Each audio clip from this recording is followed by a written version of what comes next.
title of this writing is To Create, Begin, and Wait.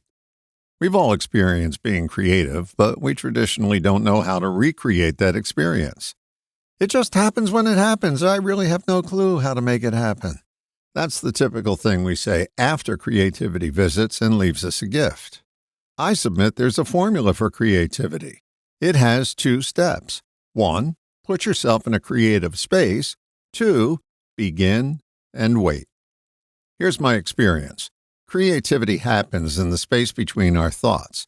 We don't think our way to creativity. Creativity happens when we stop thinking.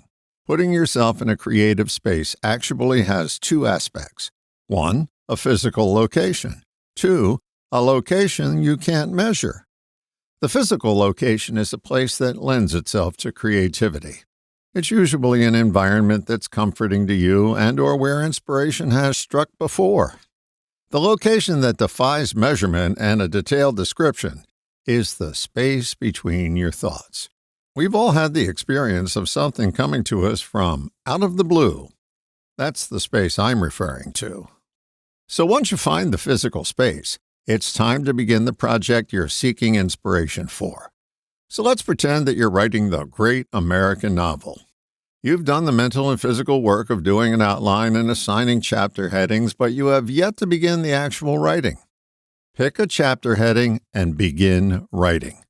The opening sentence doesn't have to be F. Scott Fitzgerald or Agatha Christie worthy.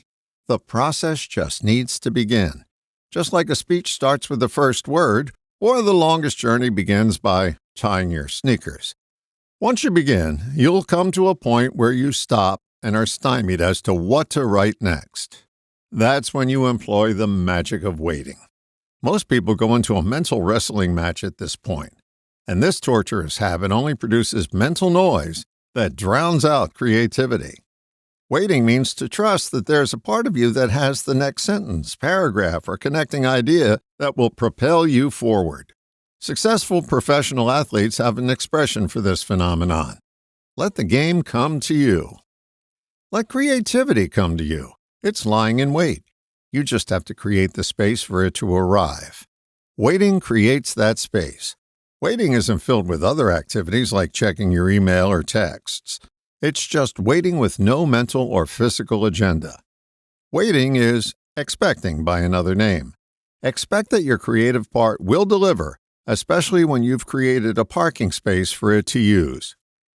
Waiting is pausing your mental activity long enough for creativity to slip through.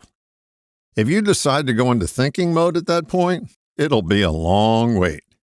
Many are waiting for creativity to strike without doing anything to propel its journey.